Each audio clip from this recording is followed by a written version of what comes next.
ನೀವೇನಾದರೂ ಇದನ್ನು ಒಂದು ಸಲ ಟ್ರೈ ಮಾಡಿದ್ರುಂಟಲ್ಲ, ಮನೆಯಲ್ಲಿ ಎಲ್ಲರೂ ಆ ದೊಡ್ಡ ದೊಡ್ಡ ಪೀಸನ್ನು ಇಟ್ಕೊಂಡು ಹಾಗೆ ಕಚ್ಚಿ ತಿನ್ನೋದರನ್ನು ನೀವು ನೋಡ್ತಾ ಇರಬೇಕಷ್ಟೇ.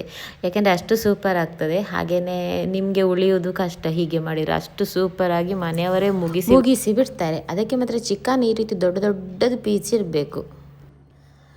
ಇವತ್ತು ಮಾಡುವ ಚಿಕನ್ ಸ್ಪೆಷಲ್ ರೆಸಿಪಿಗೆ ಚಿಕನನ್ನು ಸ್ವಲ್ಪ ದೊಡ್ಡ ದೊಡ್ಡದಾಗಿ ಪೀಸ್ ಇರಬೇಕು. ಸ್ವಲ್ಪ ದೊಡ್ಡ ದೊಡ್ಡ ಪೀಸ್ ಚಿಕನ್ ತಗೊಳ್ಬೇಕು. ನೋಡಿ, ನಾನು ಇಷ್ಟು ದೊಡ್ಡ ದೊಡ್ಡದು ಪೀಸ್ ತಗೊಂಡಿದ್ದೇನೆ.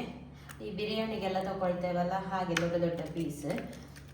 ಇದರಲ್ಲಿ ಗ್ರಾಮ್ಸ್ ಒಂದು kg ತನಕ ಇರ್ಬೋದು ಇದರಲ್ಲಿ. ನೋಡಿ, ದೊಡ್ಡ ದೊಡ್ಡದು ಪೀಸ್, ಇಷ್ಟು ಪೀಸ್ ಇದೆ. ಈಗ ಇದಕ್ಕೆ ಒಂದು ಮಸಾಲ ರೆಡಿ ಮಾಡಲಿಕ್ಕೆ ಉಂಟು. ಮಸಾಲೆಗೆ ಇಲ್ಲೊಂದು ಪ್ಯಾನ್ ಬಿಸಿ ಆದ ನಂತರ ಒಂದು ಸಣ್ಣ ಸ್ಪೂನಲ್ಲಿ ಒಂದು 2 ಸ್ಪೂನಷ್ಟು ಕೊತ್ತಂಬರಿ, ಹಾಗೆಯೇ ಒಂದು 3/4 ಸ್ಪೂನಷ್ಟು ಜೀರಿಗೆ, ಹಾಗೆಯೇ ಒಂದು 4-5 ಬೀಜ ಕಾಳು ಮೆಣಸು, ಹಾಗೆಯೇ ಒಂದು ಅರ್ಧ ಸ್ಪೂನಷ್ಟು ಸೋಂಪು, ಬಡೆ ಸೊಪ್ಪು, ಒಂದು ಸಣ್ಣ ಪೀಸಷ್ಟು ಚಕ್ಕೆ. ಇಷ್ಟನ್ನು ಲೋ ಫ್ಲೇಮಲ್ಲಿ ಡ್ರೈ ರೋಸ್ಟ್ ಮಾಡುವ. ಈಗಿದ್ದು ಬಿಸಿಯಾದದ್ದು ಸಾಕು.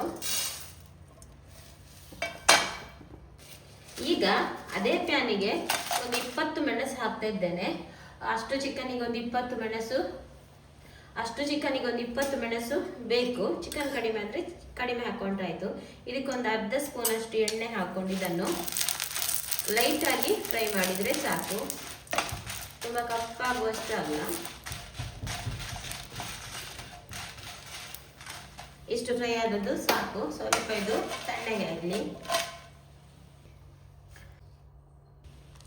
ಮಸಾಲೆಯನ್ನೆಲ್ಲ ಒಂದು ಮಿಕ್ಸಿ ಜಾರಿಗೆ ಹಾಕೊಂಡು ಪೌಡರ್ ಮಾಡುವ. ಈಗ ಒಂದು ಪಾತ್ರೆಗೆ ತೊಳೆದು ಚೆನ್ನಾಗಿ ನೀರಿಳಿದಂಥ ಚಿಕನ್,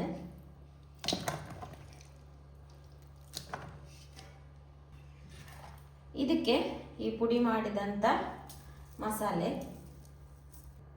ಹಾಗೆ ಒಂಚೂರು ಅರಶಿನ, ಒಂದು ಅರ್ಧ ಸ್ಪೂನಷ್ಟು ಜಿಂಜರ್ ಗಾರ್ಲಿಕ್ ಪೇಸ್ಟ್, ಹಾಗೆಯೇ ನಾನು ದೊಡ್ಡ ಲಿಂಬೆ ಹಣ್ಣು ತಗೊಂಡಿದ್ದೇನೆ. ನನಗೆ ಹುಳಿ ಸ್ವಲ್ಪ ಕಡಕ್ಕೆ ಇರಬೇಕು. ನಿಮ್ಮ ಹುಳಿಗನುಸಾರವಾಗಿ ಹಾಕ್ಕೊಳ್ಳಿ. ಅರ್ಧ ಸಾಕಾದರೆ ಅರ್ಧ ಸಾಕು. ರುಚಿಗೆ ತಕ್ಕಷ್ಟು ಉಪ್ಪು,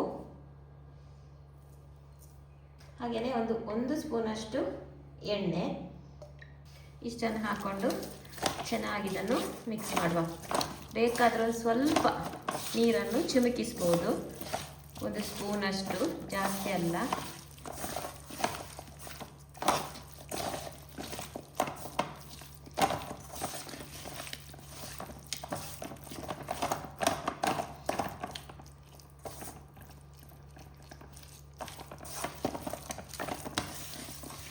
ನೀರು ಹಾಕಬೇಕಂತಾನೆ ಸಿಗಲಿಲ್ಲ ನೀರು ಹಾಕಲಿಕ್ಕೆ. ಸಾಕು. ಇದನ್ನು ಸ್ವಲ್ಪ ಹೊತ್ತು ಉಪ್ಪು ಖಾರ ಹಿಡ್ಕೊಳ್ಳಿಕ್ಕೆ ಬಿಡುವ. ಈಗ ಇಲ್ಲಿ ಒಂದು ಪ್ಯಾನ್ ಬಿಸಿ ಆಗಲಿಕ್ಕೆ ಇಟ್ಟಿದ್ದೇನೆ. ಅದಕ್ಕೆ ಒಂದು ಟೇಬಲ್ ಸ್ಪೂನ್ ಅಷ್ಟು ತುಪ್ಪ ಬಿಸಿ ಆಗ್ತಾ ಬರೋ ಸ್ವಲ್ಪ ಕರಿಬೇವು, ಹಾಗೆಯೇ ಒಂದು ದೊಡ್ಡ ಈರುಳ್ಳಿ,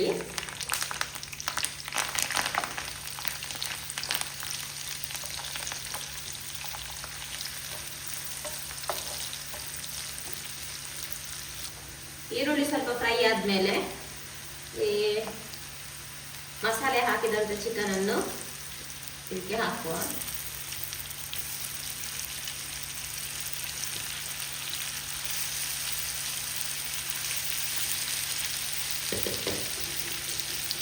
ಚಿಕನ್ ಹಾಕಿದ ನಂತರ ಪಾತ್ರೆಯಲ್ಲಿ ಸ್ವಲ್ಪ ಮಸಾಲೆ ಅಂಟಿ ಇರ್ತದಲ್ಲ, ಅದಕ್ಕೊಂದು ಅರ್ಧ ಗ್ಲಾಸಷ್ಟು ನೀರು ಹಾಕ್ಕೊಂಡು ಆ ನೀರಲ್ಲಿಕ್ಕೆ ಹಾಕಿಬೇಕು. ನೀರು ಹಾಕಿದ ನಂತರ ಚಿಕನನ್ನು ಮಿಕ್ಸ್ ಮಾಡಿದರೆ ಆಯಿತು.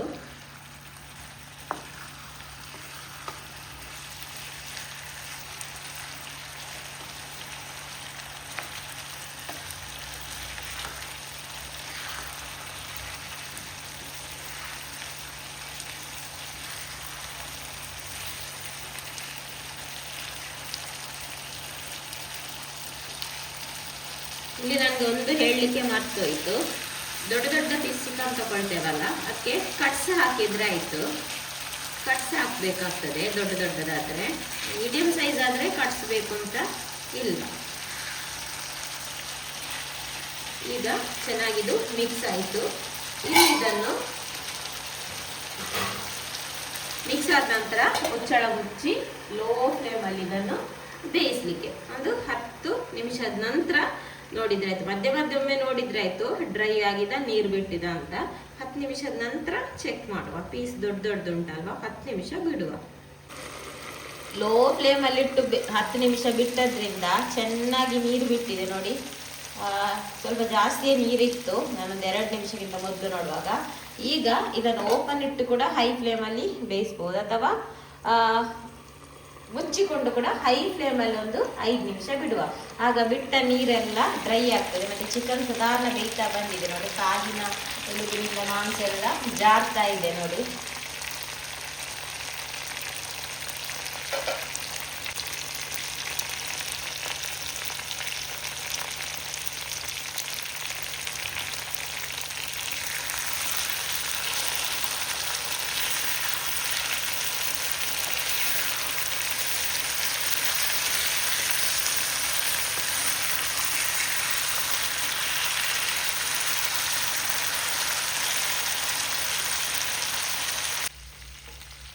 ನೋಡಿ ಹೈ ಫ್ಲೇಮಲ್ಲಿ 5 ನಿಮಿಷ ಬಿಡುವಾಗ ಸಾಧಾರಣ ಡ್ರೈ ಆಯಿತು.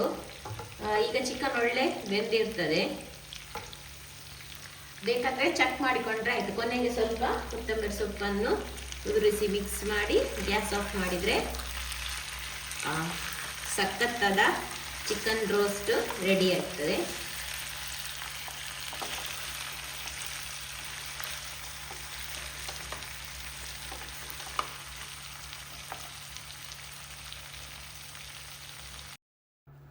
ಸಾಮಾನ್ಯವಾಗಿ ನಾವು ಚಿಕನ್ ಫ್ರೈ ಎಲ್ಲ ಮಾಡುವಾಗ ಈ ಹೊರಗಡೆದು ಮಸಾಲ ಅಥವಾ ಎಲ್ಲ ಪೌಡರ್ ಮಸಾಲೆ ಎಲ್ಲ ಹಾಕ್ತೇವಲ್ಲ, ಇದು ನಾವೇ ಡ್ರೈ ಆಗಿ ಹುರಿದು ಮಸಾಲೆ ಪೌಡರ್ ಮಾಡಿ ಹಾಕಿ ಈ ರೀತಿ ತುಪ್ಪದಲ್ಲಿ ಬೇಯಿಸಿದ್ರೆ ಉಂಟಲ್ಲ, ಅದರ ರುಚಿಯೇ ಸಖತ್ ಅಂದರೆ ಸಖತ್. ಹಾಗೆಯೇ ತುಂಬ ಸಾಫ್ಟಾಗಿರ್ತದೆ ಚಿಕನ್ ಕೂಡ. ಹಾಗೆಯೇ ಆ ತುಪ್ಪದ ಟೇಸ್ಟ್, ಆ ಮಸಾಲೆಯ ಖಾರ ಎಲ್ಲ ಖಡಕ್ಕಾಗಿ ತುಂಬಾ ಟೇಸ್ಟ್ ಆಗ್ತದೆ. ಒಂದು ಸಲ ಈ ರೆಸಿಪಿ ಟ್ರೈ ಮಾಡಿ, ಖಂಡಿತವಾಗಿಯೂ ಮನೆಯವರಿಗೆ ಎಲ್ಲರಿಗೆ ಇಷ್ಟ ಆಗ್ತದೆ. ಮತ್ತು ಹೆಚ್ಚಿನವರಿಗೆ ದೊಡ್ಡ ಪೀಸ್ ಚಿಕನ್ ತಿನ್ನೋದಂದರೆ ತುಂಬ ಖುಷಿ ಆಗ್ತದೆ. ಈ ರೀತಿ ದೊಡ್ಡ ಪೀಸ್ ಹಾಗೆ ತಿಂತ